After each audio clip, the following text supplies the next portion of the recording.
Buenas tardes, hermanos. Ok, el tema de hoy es una reflexión. La había estado pensando, pero nunca me habían invitado a pasar a compartirla. Entonces, pues se dio la oportunidad. Entonces, espero que podamos aprender algo, un poco de genética. Entonces, el tema es: ¿a quién te pareces? Siempre nos hemos preguntado, ¿tú te pareces a tu papá? ¿Tú te pareces a tu mamá? ¿O te pareces a tu abuelito? ¿O te pareces a tu tía? Pero se han preguntado, ¿por qué nos parecemos? ¿Por qué nos parecemos?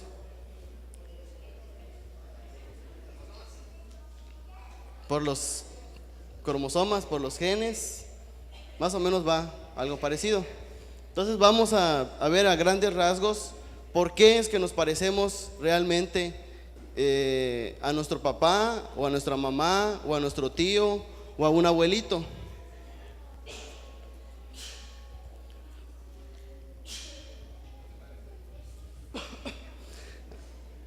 Hablando de lo que sucede en vamos a decir así, en la televisión, o en las estrellas, o los futbolistas. Bueno, a mí me gusta mucho el fútbol, por eso puse esa imagen.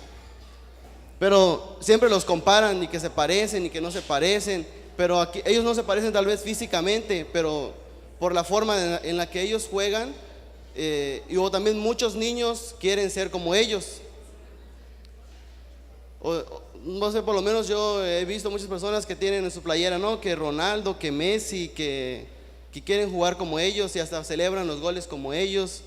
Y realmente siempre las personas buscamos a quién parecernos, o con quién compararnos, o yo quiero ser como fulanito, como sotanito.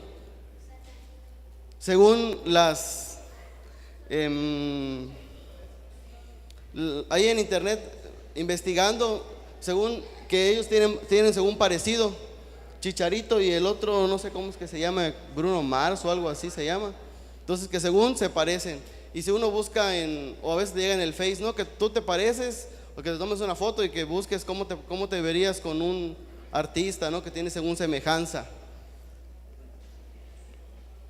Pero realmente, ¿por qué es que nos parecemos? ¿O por qué es que somos similares a nuestros papás, o tenemos ciertos rasgos de nuestros papás? Es algo bien, bien sencillo. Todos nosotros tenemos cromosomas. ¿Saben qué es un cromosoma? ¿Han escuchado hablar de los cromosomas? ¿Sí no han escuchado hablar de los cromosomas? Por lo menos saben a grandes rasgos qué es un cromosoma. Pero entonces esos cromosomas están dentro de nuestras células. Esos cromosomas son los que nos van a dar, o está contenida la información que nos va a decir de qué color es nuestro cabello, de qué forma nuestro cabello, de qué color son nuestros ojos. Todas nuestras características están contenidas en los diferentes cromosomas que tenemos. Tenemos células, muchísimas células, tanto células del hígado, células del páncreas, células, hablando de sexuales, espermatozoide en el caso de los hombres, óvulo en el caso de las mujeres.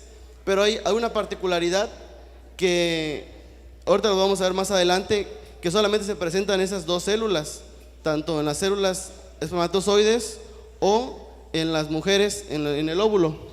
Entonces, menciona, o vemos aquí que hay son 4 letras que realmente son lo que contiene nuestro ADN, que es la guanina, la citosina, la adenina y la timina. En esas 4 letras está, vamos a decir así, que está codificado todo lo que somos nosotros. Obviamente hay muchas combinaciones que se hacen y muchas secuencias, y en el caso que nos va a dar lo que realmente somos nosotros. Se lo pueden aprender bien fácil, ponen: gracias Cristo, te amo. Gracias es la guanina, la C es pues Cristo, la timina es T, y la adenina pues amo. Entonces, una forma sencilla para que no se les olvide que estamos codificados en 4 letras, y esas 4 letras nos dicen quién somos realmente nosotros físicamente. pero también somos, vamos a decirlo así, genéticamente de otra manera. Entonces,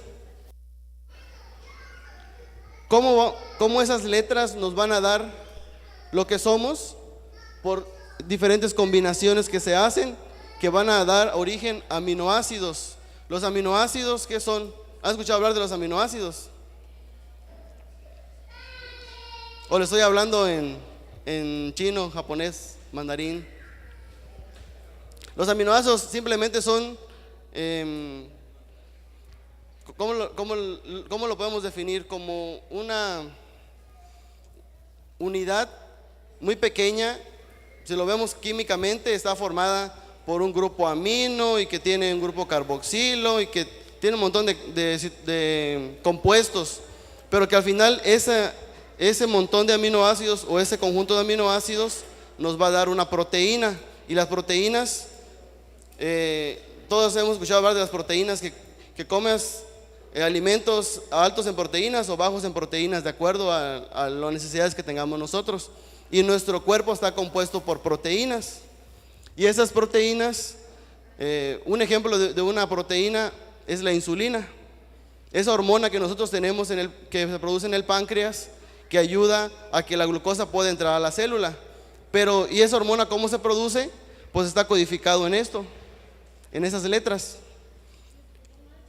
Cada célula especializada que tenemos va a hacer que se produzca de acuerdo al tipo de célula la sustancia que se necesita. En el caso del páncreas, las células beta van a producir la insulina. En el caso del estómago, las células parietales van a producir el ácido clorhídrico.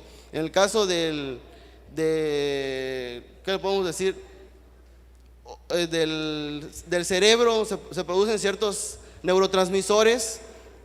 Entonces cada una de las células tiene diferentes funciones, y como todas las células tienen codificado esas 4 letras, entonces esas 4 letras nos van a producir esa proteína, esa sustancia que se necesita para que funcione el cuerpo. Entonces, como les hablaba, viendo el punto de vista genético, pues una mujer es XX y un hombre es XY. Entonces nosotros, todas las personas tenemos 46 cromosomas. ¿Por qué? Porque son 23 cromosomas de nuestra mamá y 23 cromosomas de nuestro papá. Entonces, pero solamente tenemos 46 cromosomas. En todas las demás células se dicen células somáticas, son todas las células que no son sexuales.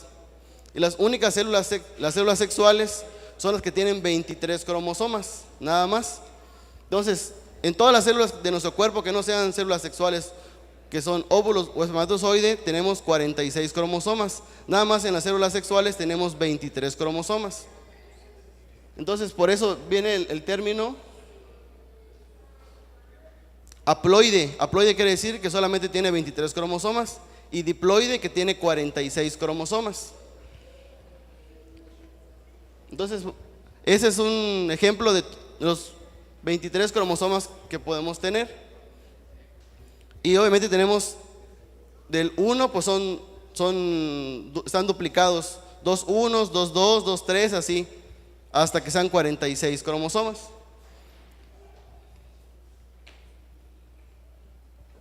Pero entonces, ¿por qué es que nos parecemos? En esa tablita podemos ver que compartimos cierto porcentaje de carga genética, tanto de nuestros papás, de nuestros abuelos, de nuestros primos, de nuestros tíos. Entonces, por ejemplo, los gemelos idénticos, ¿a qué se refiere con gemelos idénticos? Los que nacen del mismo óvulo se hacen gemelos. Cuando son gemelos dicigotos, o sea, son dos óvulos que fueron fecundados, entonces tienen parecido, pero no son realmente idénticos como el que cuando solo se fecundó un solo óvulo. Entonces, por eso dice gemelos idénticos, comparten el 100%, prácticamente son idénticos. Luego están los hermanos gemelos no idénticos, padres e hijos. Tenemos el 50%, o sea, yo tengo 50% de la carga genética de mi papá y 50% de la carga genética de mi mamá. Y también tengo de mi tío y de mis tías, o sobrinos o abuelos, o medios hermanos, si se diera el caso, 25%. Y así van disminuyendo conforme van pasando las generaciones. Entonces por eso es que pueden que tengan un hijo y el hijo se parece al abuelo, pero es porque tenemos cierta carga genética todavía de nuestros familiares. Esa es la razón por la que nosotros nos podemos parecer a un familiar o a un tío.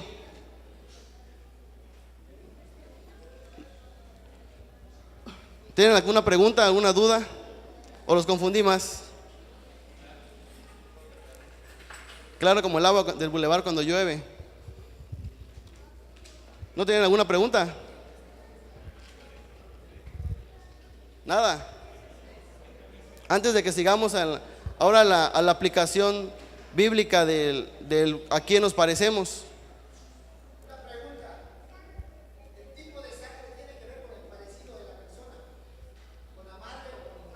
No, no, eso no es aparte. O sea, el grupo sanguíneo se hereda de acuerdo a nuestra mamá y a nuestro papá. Entre ambos van a heredar, se conoce con el nombre de alelos. Cada uno aporta un pedacito, por decirlo así, y el papá aporta un pedacito y la mamá otro pedacito, y ambos pedacitos van a dar el grupo sanguíneo que yo soy. Entonces más o menos así es como se da, pero no quiere decir que porque yo tenga grupo O me voy a parecer a mi mamá. O sea, ahí el grupo sanguíneo es totalmente aparte. La manera en la que se da el grupo sanguíneo es muy aparte a cómo yo me parezco físicamente. Ok, entonces, ¿se acuerdan de esta historia? ¿Qué les dice esa lámina? ¿Quién es el de la lámina? Pedro, exactamente. ¿En qué suceso?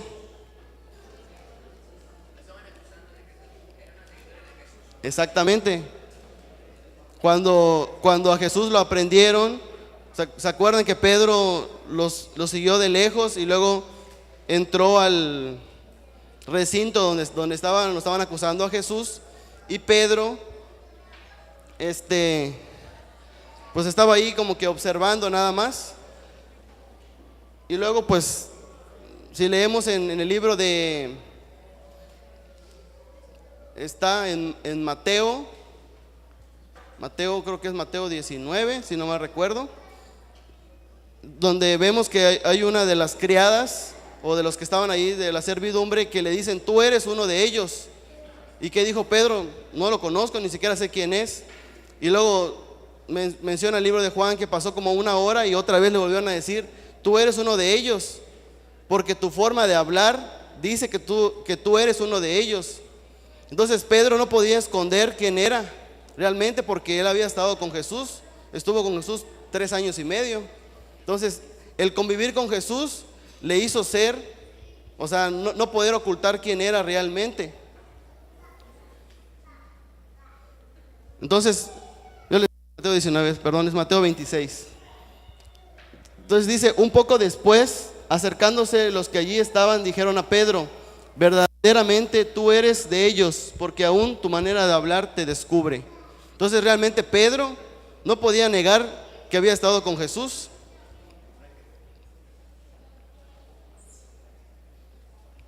Esta otra historia, ¿se acuerdan? De un paralítico.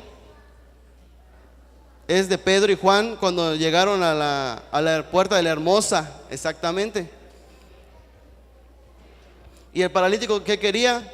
Pues que le dieran dinero. Pero ¿qué dijo Pedro? No tengo dinero, pero lo que tengo te doy. En el nombre de Jesús de Nazaret, levántate y anda. ¿Y qué fue lo que sucedió? Que el paralítico se levantó y anduvo saltando y alabando a Dios. Pero ¿qué pasó para que Pedro pudiera llegar a ese nivel? ¿Se acuerdan que antes había sucedido? Si no me recuerdo, era lo del Pentecostés, ¿no? Ya habían recibido el Espíritu Santo, estaban ellos en comunión con Dios.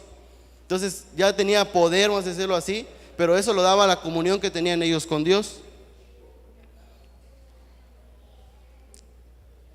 Y en Hechos 4:13 menciona cuando los del concilio o los rabinos o el sumo sacerdote, pues a ellos no les convenía que ellos estuvieran predicando, que estuvieran hablando de Jesús de Nazaret, y pues los metieron a la cárcel, y al día siguiente pues los sacaron para juzgarlos. Pero menciona el libro de Hechos 4:13 que dice: entonces, viendo el denuedo de Pedro y Juan, y sabiendo que eran hombres sin letras y del vulgo, se maravillaban y les reconocían que habían estado con Jesús. O sea, realmente no podían negar que habían estado con Jesús. O sea, el tener esa comunión con Jesús no lo podían ocultar. No había una manera de poder ocultar que ellos habían convivido 3 años y medio con Jesús. ¿Qué dice el comentario bíblico adventista en la página número 100?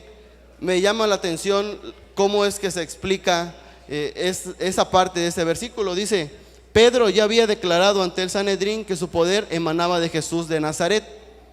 En este momento, cuando los dirigentes judíos procuraban explicarse de dónde provenía la valentía de los apóstoles para enseñar, a pesar de que les faltaba la preparación académica para hacerlo, comprendieron que el modo de hablar de Pedro era también el de Jesús. Entonces, prácticamente los del Sanedrín se dieron cuenta que era como que Jesús les estuviera hablando, como que se transportaron al momento de cuando ellos juzgaron a Jesús, y prácticamente era como que Jesús mismo se estuviera dirigiendo con ellos.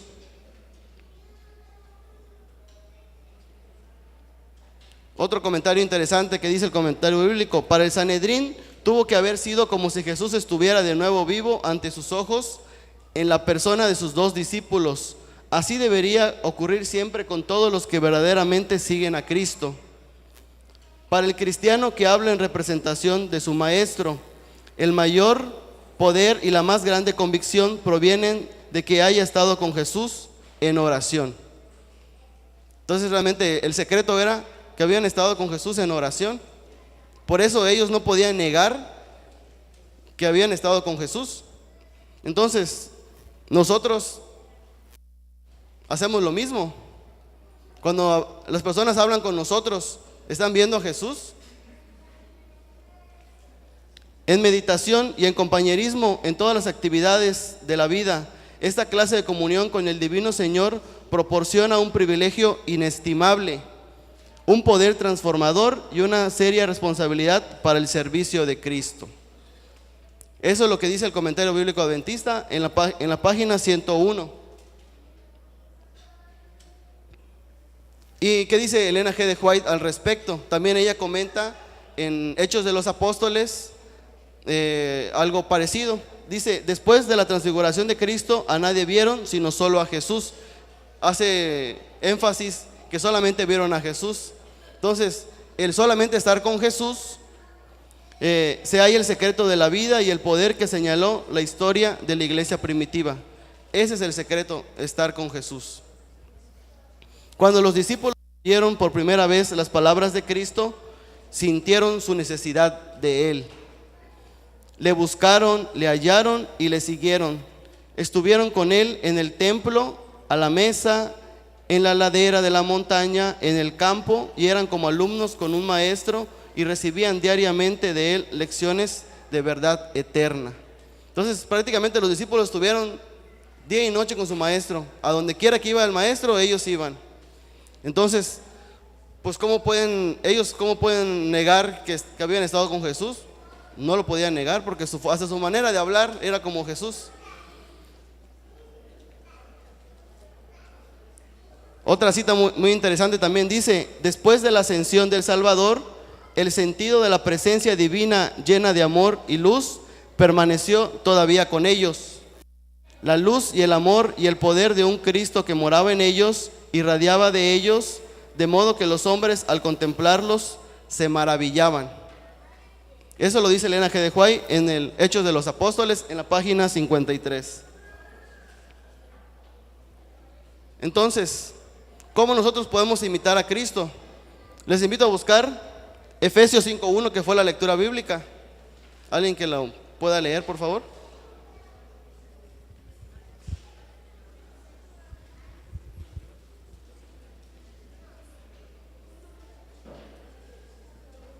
Como 2 o 3. Imitadores de Dios. ¿Cómo voy a imitar a Dios? ¿Cómo creen que puedo imitar a Dios? Estudiando su palabra, orando, hablándole a otros. Pero yo creo que más es la oración, el momento que ellos tenían, y lo dice Elena G. de White, que ese momento de oración que ellos tenían era lo que hacía que fueran como Jesús. Primera de Pedro 1:15. ¿Alguien que lo pueda buscar?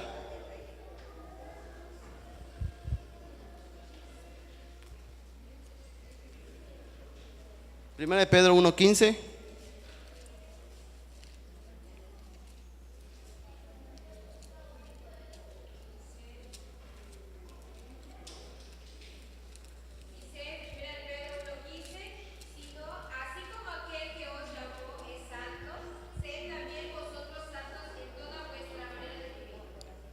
Ser santos en nuestra manera de vivir. Algo interesante. ¿Y cómo podemos ser santos? Para reflexionar, tenemos que reflexionar por qué o cómo podemos ser nosotros santos. Y Mateo 11:29.